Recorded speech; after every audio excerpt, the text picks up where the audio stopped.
heureuse de vous retrouver pour ce nouveau book haul. Ça fait au moins 4 mois que je n'en ai pas filmé, donc autant vous dire que je suis ravie puisque c'est le type de vidéo que je préfère. J'adore vous faire découvrir des romans, vous montrer ce que j'ai acheté et on va commencer maintenant. Je me suis acheté L'âge des possibles de Marie Chartres. Je l'ai vu sur, il me semble, le compte de Pixie Bookin, un petit peu comme d'habitude en fait. Et en fait ici on va se plonger au cœur des Amish, donc les Amish qui vivent pas reclus mais dans une bulle à eux en fait où la technologie est bannie si je me rappelle bien. Donc ça m'intrigue énormément parce que je connais très peu de choses sur cette communauté et c'est vrai que j'aime beaucoup apprendre sur les différentes religions, communautés, manières de vivre. Donc là c'est vraiment l'idéal. Je trouve vraiment la couverture absolument magnifique. Donc on va pas se mentir, vraiment je pense que je vais le lire le mois prochain parce qu'il me fait vraiment très envie. Donc j'ai tellement hâte de me plonger dedans. Je suis très heureuse de vous dire que j'ai enfin acheté Wonder de R.J. Palacio. Je ne sais pas comment ça se prononce. Donc c'est un livre qui a fait parler de lui et qui fait encore parler de lui parce que visiblement énormément de personnes ont été touchées par cette histoire. Et c'est vrai que quand on lit le résumé, c'est difficile d'être insensible. Donc on va suivre un petit garçon de 10 ans qui a une malformation et il n'est jamais allé à l'école. Cette malformation est sur son visage, donc c'est la première chose que l'on voit. Et du coup on va le suivre dans son premier jour d'école et comment ça va se passer avec ses camarades. Est-ce qu'ils vont être indulgents? Est-ce qu'ils vont comprendre? Est-ce qu'ils vont se moquer? Je ne sais pas du tout. Il me tente énormément. Je voulais voir le film mais je voulais attendre de lire le livre avant. Et c'est chose faite, enfin c'est chose faite, non, je ne l'ai pas encore lu mais je l'ai acheté. J'ai acheté le deuxième et le troisième tome de Heartstopper de Alice Oseman. Alors je dois vous avouer que je trouve cette couverture absolument horrible, mais après réflexion ça fit bien avec le fond donc... Non, en fait c'est pas si moche que ça. Je vais juste enlever le petit bandeau parce que je trouve ça extrêmement chiant en fait. Donc j'ai déjà lu le premier tome, j'ai déjà lu ce tome-ci. Et du coup il va me rester celui-ci et le tome 4, je ne sais même plus s'il est sorti mais il me semble pas. Donc on va simplement suivre en fait la relation qui se développe entre ces deux personnages qui de fil en aiguille va se transformer en amour. Donc voilà, on va parler de coming out, de sexualité, d'orientation sexuelle, de tous ces genres de petites choses en fait qui on est tous passés par cette période là où on s'interroge sur qui on est, qu'est-ce qu'on aime. Donc voilà, écoutez, c'est des lectures qui sont vraiment très douces si vous voulez passer un bon moment de lecture sans prise de tête. C'est clairement le type de livre doux. Je me suis acheté Fashion Victim de Juno Dawson. Donc ici, honnêtement, je m'attendais pas du tout à l'acheter en fait parce que tout ce qui est mode, ça m'intéresse pas forcément, tout ce qui est mannequinat, bon. Sauf qu'ici, c'est un livre qui dénonce ce qu'il se passe dans l'univers du mannequinat. Donc j'imagine qu'on va parler de tout ce qui est régime, de tout ce qui est femme parfaite, minceur, et sûrement aussi vengeance entre guillemets. Par exemple, j'imagine aussi que ça doit être assez compliqué entre les mannequins. J'imagine qu'elles doivent pas vraiment se faire de cadeaux, les agents non plus, les directeurs artistiques et tout machin non plus. Donc je suis très curieuse de découvrir un petit peu l'envers du décor parce que effectivement ça doit pas être un univers très simple et je suis vraiment très curieuse, surtout qu'ici il y a le hashtag MeToo donc ça va très certainement parler d'agression et de féminisme en fait, donc je pense que ça va délivrer de beaux messages et des messages importants, enfin de beaux messages dans le sens de la femme, comme quoi il faut protéger les femmes, que...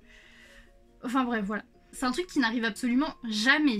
Mais là, voilà, j'ai acheté une fin de saga, une suite et une fin de saga. Donc j'ai pris le tome 2 de l'épreuve, donc La Terre brûlée de James Dashner, et le tome 3 de... toujours du même auteur en fait, donc Le Remède mortel.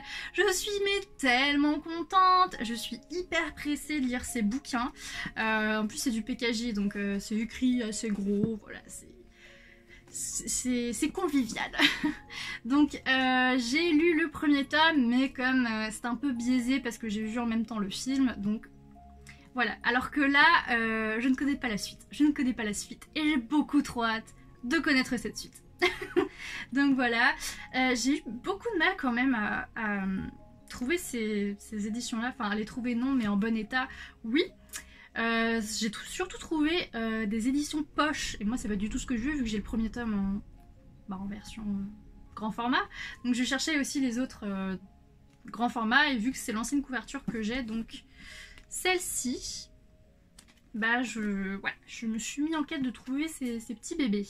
J'ai reçu en partenariat Blue de Annabelle Blangier, j'ai toujours du mal avec le prénom, je m'en rappelle jamais.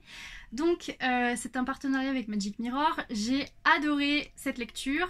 Donc ici, si vous êtes fan ou tenté par un contre-visité, bah, je vous invite vraiment à lire Blue, puisqu'ici on va plonger dans l'univers de Barbe Bleue, sauf que cette fois-ci, Barbe Bleue est une femme. Voilà, je pense que déjà ça vous met l'eau à la bouche. Et voilà, c'est mêlé de grand réalisme avec une touche de fantastique. Donc voilà, et c'est un très bon récit. Donc je vous jure que quand je l'ai eu dans les mains, j'étais comme folle. Parce que vraiment Barbe Bleue, j'aime beaucoup cette histoire, j'aime vraiment beaucoup. Donc c'est un peu le conte parfait pour moi, quoi. Et bah finalement, on va pas partir bien loin puisqu'on va encore parler de contes avec hashtag Balance ton loup de Marie Wilmer et Julie Mélan. Donc c'est un album que j'ai découvert grâce à Opaline, donc qui est aussi féministe, où du coup les princesses des contes, ou en tout cas les femmes des contes, vont se rebeller contre les hommes et faire passer un beau message. On est des femmes, on a le droit au respect, on a le droit à telle chose et telle chose, et on va pas se laisser marcher sur les pieds.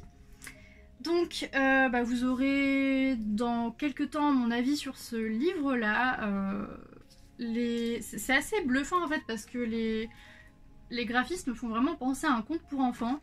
Le format aussi, le fait qu'il y ait très peu d'écriture aussi. Donc c'est perturbant, hein. En vrai c'est très perturbant. Je me suis pris en troc. Oui, c'est un troc.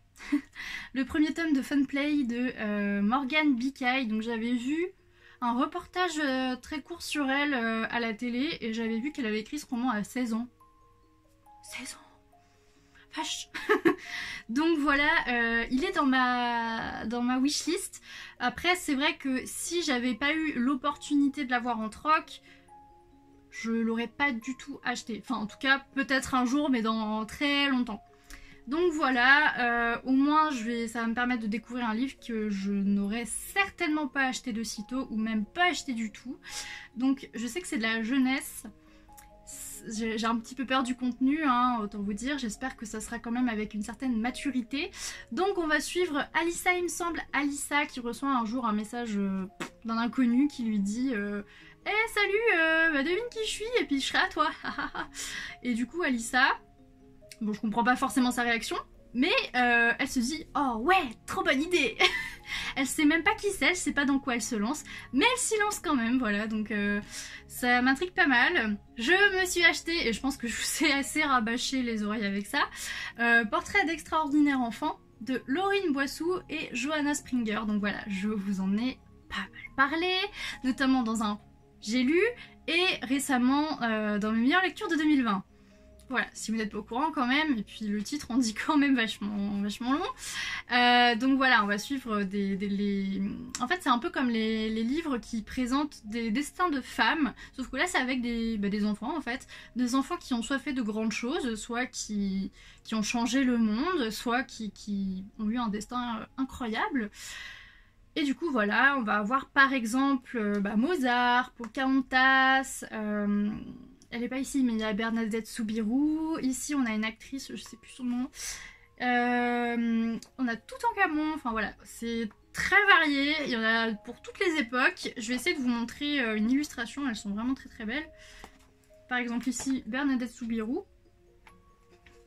Et donc ici avec la petite fiche technique, et puis derrière, comme je l'ai répété pour la 3e fois, un petit texte pour plonger en fait le lecteur vraiment à l'époque de cette personne et lui permettre d'être un petit peu plus proche. Je me suis acheté Les Sorcières de Pendle de Stacey Halls, donc c'est ma lecture en cours. Vous laissez pas influencer par ça parce que je l'ai pas du tout commencé. Donc je sais même plus de quoi ça parle en fait. Donc on est... Ah oui, on est sur une adolescente qui est enceinte et elle en est à sa 4e grossesse, dont 3 fausses couches, et du coup, le but est d'innocenter une jeune fille accusée de sorcellerie. On voit que je suis carrément au point sur le résumé. En vrai, je l'ai acheté, Piketty Booking, vraiment sur le coup, m'a tenté de malade, et je l'ai acheté, et j'ai pas voulu relire le résumé parce que je voulais vraiment me laisser surprendre. Donc voilà, j'ai hâte de le lire et puis bah voilà. J'espère que cette vidéo vous a plu, en tout cas moi je me suis éclatée comme d'habitude à la faire et je vous fais des bisous, salut!